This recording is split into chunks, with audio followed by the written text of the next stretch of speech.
कमलेश नाम का एक लड़का दोस्तों के साथ एक रेस्टोरेंट में बैठा हुआ था। कमलेश टिकटॉक पर स्क्रॉल कर ही रहा था कि उसने भी इसी मंदिर के बारे में एक वीडियो देखी। वीडियो देखते हुए कमलेश ने अपने दोस्तों से कहा, अरे यार अभी तुझे इस मंदिर के बारे में पता है? अवि ने भी ध्यान से उस वीडियो को देखते हुए कहा, हाँ पता है मुझे। लोगों का ये मानना है कि हर अमावस्या की रात को यहाँ पर साक्षात काली माँ अपने भयानक रूप में अवतरित होकर प्रकट होती है। तुझे क्या लगता है कि ये सच है? हाँ ये तो पता नहीं, लेकिन हाँ मेरे पड़ोस में रहने वाले एक अंकल थे। उन्होंने भी काली माँ को देखने के लिए इसी मंदिर में अमावस्या की रात को गए थे, लेकिन पता नहीं जब वो उस मंदिर से वापस आए, उस अंकल के घर वालों ने कहा था कि वो अंकल हर वक्त परेशान रहते थे और उनसे कुछ कहना चाहते थे, लेकिन अचानक एक दिन रात को सोते हुए उस अंकल की भी मौत हो गई। लेकिन हाँ एक बात, उस अंकल की मौत काफी रहस्यमय तरीके से हुई थी। कमलेश ने डरते हुए अवि से पूछा, रहस्यमय तरीके से मतलब ये कि वो अंकल जब रात को सोए थे तब सब कुछ ठीक था, लेकिन सुबह होते ही अंकल की सीने को किसी ने चीर फाड़ दिया था। मुझे आज भी याद है कि उनके परिवार वाले काफी डरे हुए थे। ये सब सुनने के बाद कमलेश को थोड़ा डर तो लगा, लेकिन इन सब के बावजूद कमलेश को उस मंदिर में जाने का मन हुआ, क्योंकि कमलेश एक व्लॉगर था।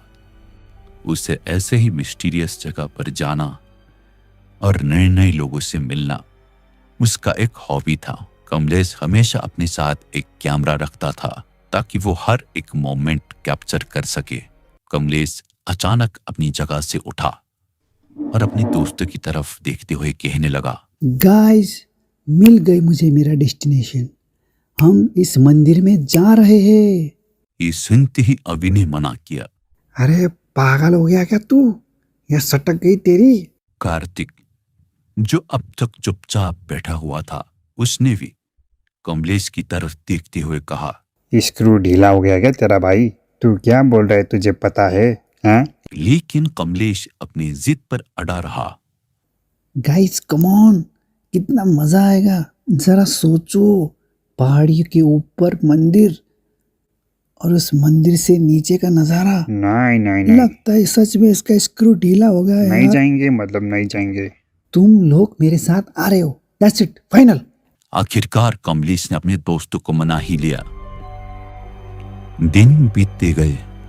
कमलेश को इंतजार था तो बस अमावस की रात का, और फिर वो दिन भी आ ही गया। कमलेश ने मंदिर जाने से पहले अपना सभी जरूरत का सामान पैक कर लिया, जैसे कैमरा, एक लाइट और एक छोटा सा चाकू भी, ताकि जरूरत पड़ने पर वो उसका इस्तेमाल कर सके। फिर शाम के 5 बजे सभी दोस्त जमा हुए। तीनों ने एक टैक्सी बुक की और फिर उस मंदिर की ओर बढ़ने लगे। कुछ देर बाद लोकेशन पर पहुंचने के बाद टैक्सी ड्राइवर ने उन तीनों को उतरने को कहा। फिर वो तीनों गाड़ी से उतरे और गाड़ी से उतरते ही उन तीनों का मुलाकात एक पुजारी से हुई। उस पुजारी ने कमलेश और उसके दोस्तों को देखते ही चिल्लाते हुए कहा, अरे कौन हो तुम लोग, और इस वक्त यहाँ पर क्या कर रहे हो? उस पुजारी का गुस्सा देखकर कमलेश ने तुरंत कहा, प्रणाम गुरुजी, दरअसल हम मंदिर दर्शन के लिए आए थे।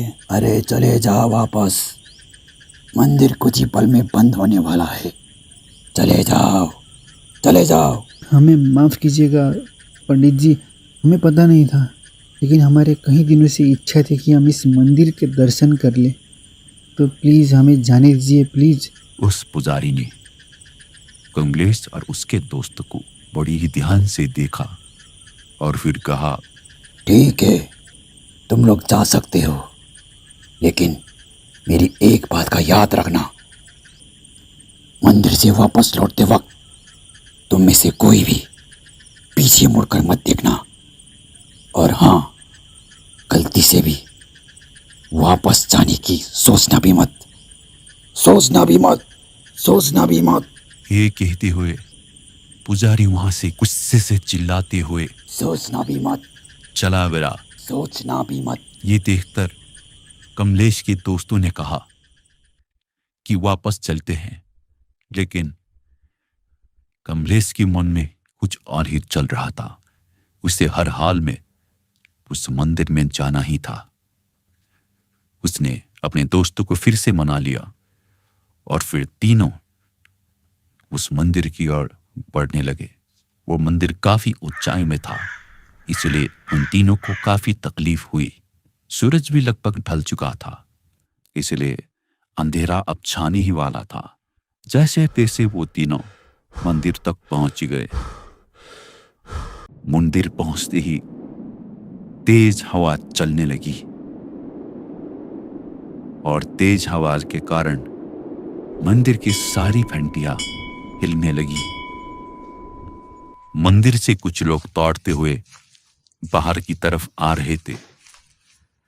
वो सब दर्शन करके वापस नीचे जा रहे थे। कमलेश और उसके दोस्तों ने भी देरी न करते हुए मंदिर के अंदर प्रवेश किया। वो मंदिर अंदर से भी काफी भव्य और सुंदर था।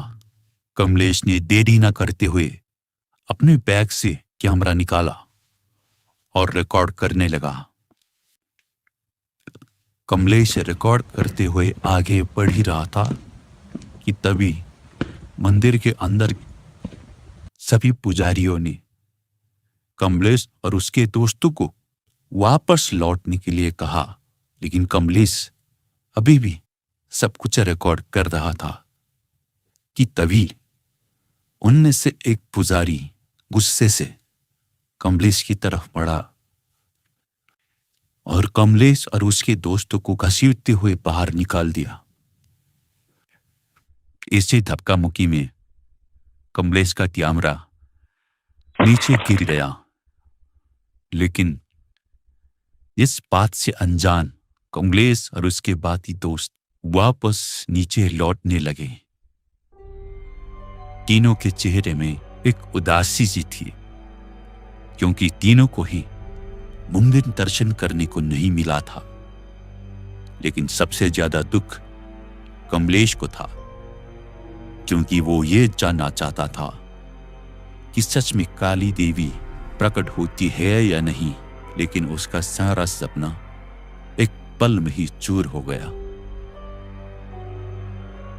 तीनों दोस्त इसी उदासी में नीचे लौट रहे थे कि तभी बीच रास्ते में कमलेश को उसकी कैमरा का ख्याल आया और कैमरा ढूंढने के लिए कमलेश ने जैसे अपने बैग के अंदर हाथ डाला तो उसने पाया कि बैग तो खाली है। ये देखकर कमलेश की होश उड़ गई, क्योंकि कमलेश को अपना कैमरा बहुत ही प्यारा था। कमलेश चलते चलते अचानक रुक गया और उस खाली बैग का हर पॉकेट चेक करने लगा। उसे लगा कि शायद उसने अपना कैमरा कहीं नीचे गिरा दिया होगा, इसीलिए कमलेश पीछे पलटा और जमीन पर कैमरा ढूंढने लगा। इतने में कमलेश का दो दोस्त काफी आगे निकल चुके थे और जब उन दोनों को भी कमलेश का ख्याल आया तब उन दोनों ने पीछे मुड़कर देखा तो कमलेश अभी भी उन दोनों से काफी दूर जमीन पर कुछ ढूंढ रहा था। ये देखते ही उन दोनों ने कमलेश को आवाज लगाई, कमलेश क्या कर रहा है तू? इसका स्क्रू ढीला हो गया फिर से। कमलेश परेशान और घबराहट में अपने दोस्तों से कहने लगा, मेरा कैमरा शायद ऊपर मंदिर में ही गिर गया है। तुम लोग जाओ, हम लोग नीचे मिलते हैं, ठीक है? मैं कैमरा लेकर आता हूँ। अरे कमलेश, याद है उस पुजारी ने क्या कहा था? कमलेश, अरे मत जा मेरे भाई। कमलेश के दोस्त चिल्लाते रहे, लेकिन कमलेश सब कुछ अनसुना करके दौड़ते हुए वापस मंदिर की तरफ चला गया। अंधेरा अब पूरी तरह से छा चुका था। कमलेश जब मंदिर पहुंचा तब उसने देखा कि सभी पुजारियां एक गोल घेरा बनाकर उसके अंदर कच्चा मांस और एक कटोरा में ताजा खून रख के कुछ मंत्र पढ़ रहे थे।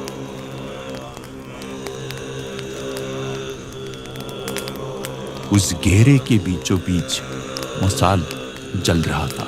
कमलेश एक कोने में बैठकर ये सब छुपकर देख रहा था और सभी पुजारियां मंत्र पढ़ते पढ़ते मंदिर के चारों ओर खून छिड़कते हुए वहां से जाने लगे। कमलेश एक कोने में चिपक कर बैठ गया ताकि उसे कोई देख न सके। इतने में सारे पुजारियां मंत्र पढ़ते पढ़ते काफी दूर जा चुके थे।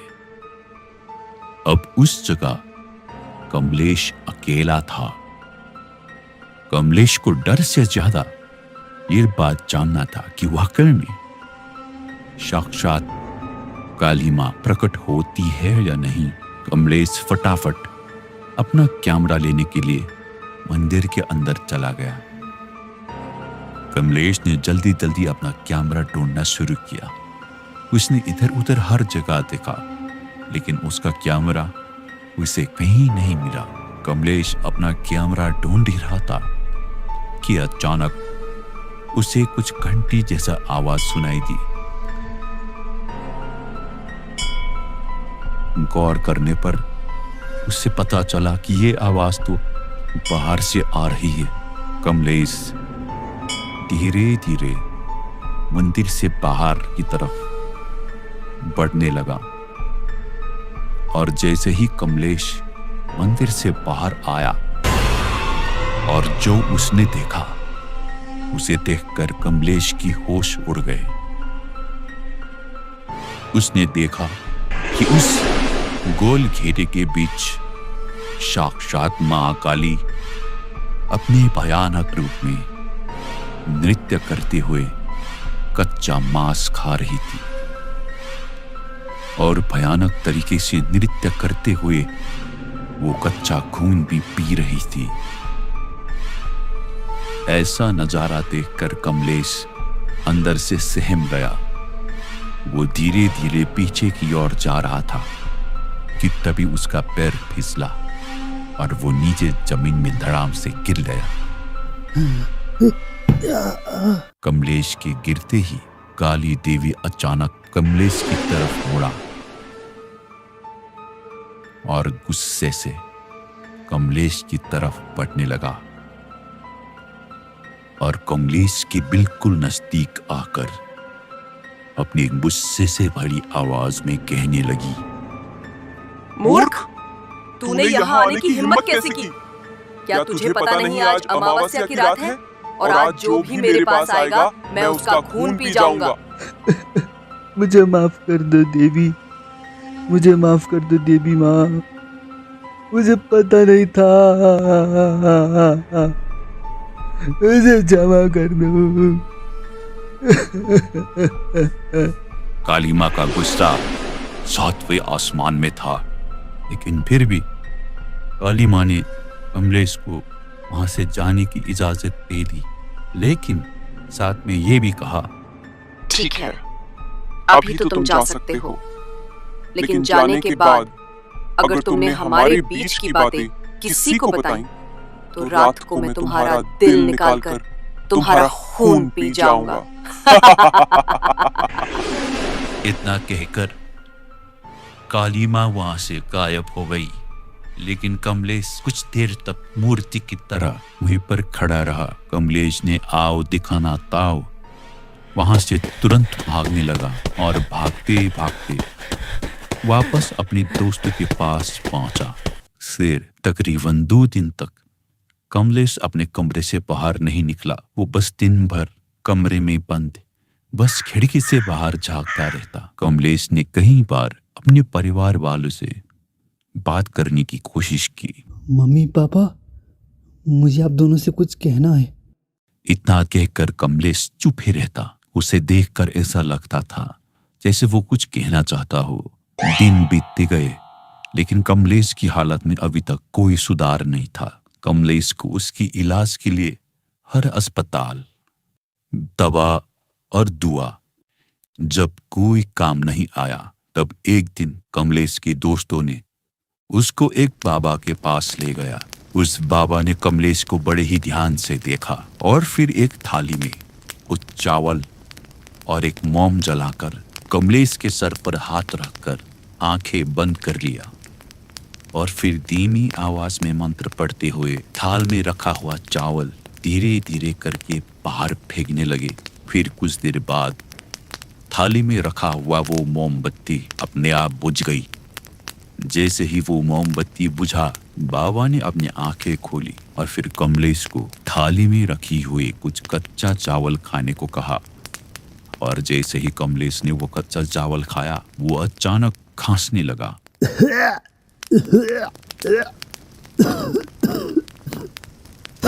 बाबा सब समझ गए कि कमलेश के साथ आखिर हुआ क्या था। दरअसल वो मंदिर कोई आम मंदिर नहीं था। वहां पर सच में हर अमावस की रात साक्षात काली मां प्रकट होती थी। हर अमावस की रात को सभी पुजारी मिलकर हवन करते थे, एक ऐसा हवन जिसके कारण इस समस्त संसार में शांति बना रहे। महाकाली का गुस्सा शांत करने के लिए हर अमावस की रात को बलि चढ़ाई जाती थी। ये सिलसिला सालों तक चली आ रही थी।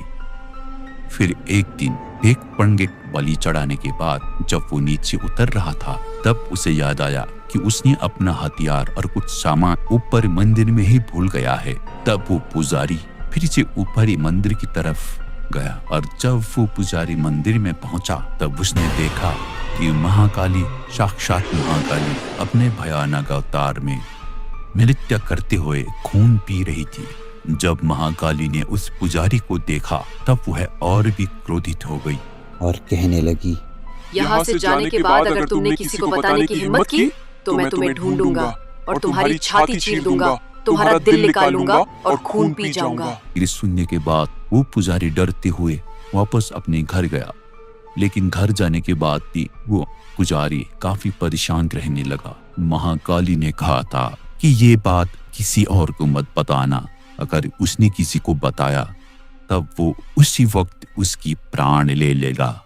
ये बात जानते हुए भी वो पुजारी 2 दिन से ज्यादा चुप नहीं रह पाया, पर उसने अपने ही एक मित्र को ये बात बता दिया कि उसने साक्षात महाकाली को देखा है। जिस दिन पुजारी ने ये बात अपने दोस्त को बताई, उसी रात को उस पुजारी का भी एक भयानक तरीके से मौत हो गई। किसी ने उस पुजारी का सीना फाड़ के दिल बाहर निकाल लिया था और इसी तरह कई लोगों की मौत होने लगी और कमलेश भी उन्हीं लोगों में से एक था। उस बाबा ने कमलेश और उसके दोस्तों को कहा, मुझे माफ़ कर देना बेटा, तुम्हारे दोस्त को अब मैं तो क्या खुद भगवान भी नहीं बचा सकता बेटा। कमलेश के दोस्तों ने एक ही आवाज में पूछा, ऐसा क्यों? क्यों बाबा? तुम्हारे दोस्त ने साक्षात काली माँ के दर्शन प्राप्त कर लिए हैं, लेकिन वो भी अमावस की रात में।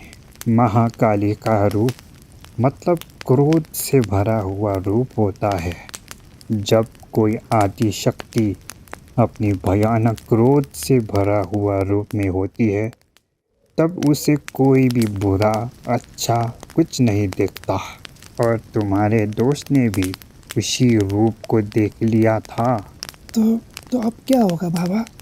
क्या मेरा दोस्त अब बच नहीं पाएगा? बाबा ने गिरास नजरों से देखते हुए कहा, मुझे माफ़ कर देना बेटा। और फिर वो सभी वापस अपने घर लौट गए। फिर अगली सुबह जब कमलेश के परिवार कमलेश को जगाने के लिए उसके कमरे के अंदर पहुंचे, तब उन सब ने देखा बिस्तर के ऊपर कमलेश का लाश, कमलेश का सीना इसने चीर फाड़ दिया था और उसका दिल वहां से गायब था। ये सब इसीलिए हुआ क्योंकि कमलेश के दोस्तों को उस बाबा के द्वारा ये बात पता चल गई थी कि कमलेश ने उस रात क्या देखा। इस हादसे के बाद शहर के सभी लोगों में एक डर पैदा हो गया और सभी लोग मानने लगे कि उस मंदिर में साक्षात महाकाली का वास है। अब सब लोग उस मंदिर में दर्शन करने के लिए तो जाते हैं, लेकिन वापस लौटते वक्त अगर किसी का कीमती सामान भी पीछे छूट गया हो तो वो पीछे मुड़ने से भी डरते हैं।